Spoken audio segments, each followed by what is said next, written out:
Hi everyone. So I'm going to talk about our field test from UC Berkeley.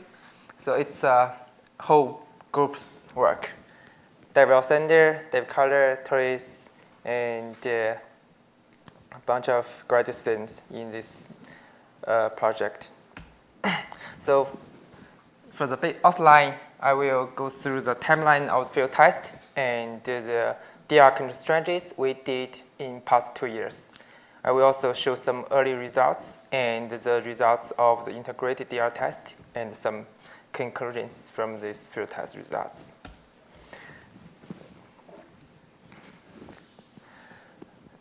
So in the past 2 years, we have been doing the test of different control strategies from the HVAC, lighting, and plug load.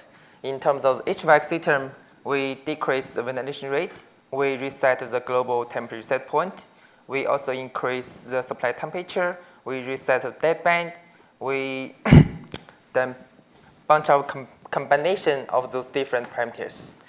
For the lighting, we dim open area lights, turn off lights in daylight zones. And for the plug load, we use a gateway to control the monitors, microwaves, printers, wall heaters, and desk lamps, fan, and some uninterruptible power supply with the desktop. So when we start to look at the timeline of the past 2 years field test, so the top line here it shows the different operational mode for the chiller. Basically, so usually in summer we are running the absorbent chiller, and in winter time we are running the electric chiller. But last year, in the winter time, we're supposed to run the electric chiller, but there's some short cycling problem with the electric chiller. So we continue to run the absorbent chiller. So based on the different operation mode, we have the different baseline to define our target. So firstly, we do some test of the ventilation with zone temperature reset. And in last year, November, we did the occupant survey and the CO2 measurement to evaluate the impact on the indoor comfort and also indoor air quality as well.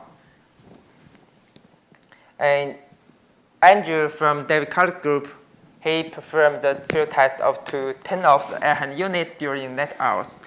So for now, the Citris building has been running the HVAC system 24 hours, 7 days. So he runs this field test to turn off the air handling unit to evaluate if we turn off the HVAC system during the night hours to see how it impact on the next day's load profile.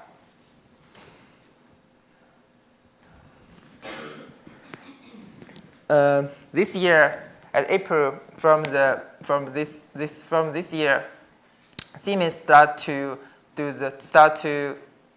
test the smart box, and we in this June and July we start to test our DR controller to enable us run those control strategies automatically. From this July, we start to reset the minimum ventilation rate to follow the standard of the ASHRAE 62.1.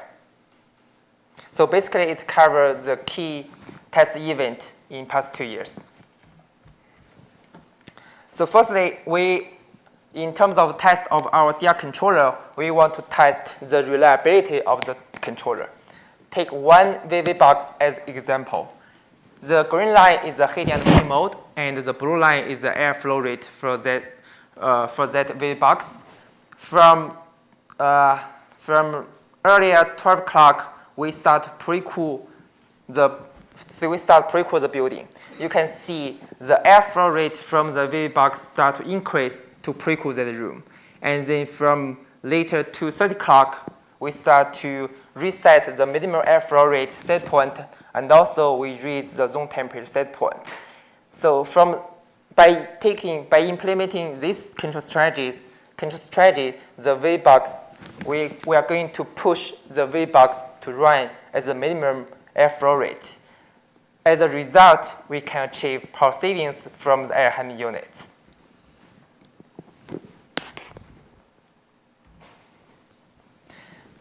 Secondly, when we are trying to achieve the demand savings, meanwhile we want to maintain the indoor comfort.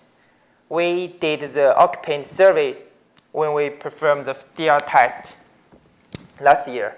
So during the DR evening hours, we noticed that only 1% occupant report it's hot.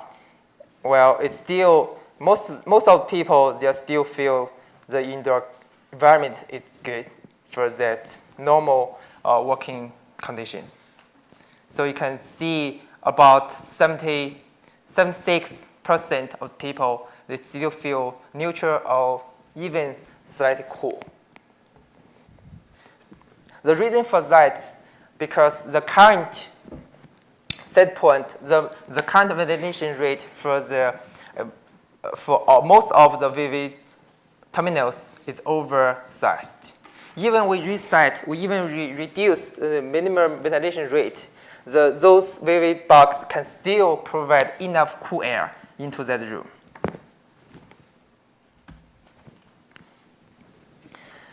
In order to evaluate the impact on the indoor air quality, the factor we take into account is the CO2 concentration measurement. So during the DR evening hours, we perform a couple of field tests to measure the CO2 concentrations. So last November 15th and 14th and 15th, in the open space of the first floor, we can notice that, well, throughout the DR evening hours, the indoor CO2 concentrations can be still maintained below 600 ppm. So usually 800 ppm will be used to initiate more outdoor fresh air into that room.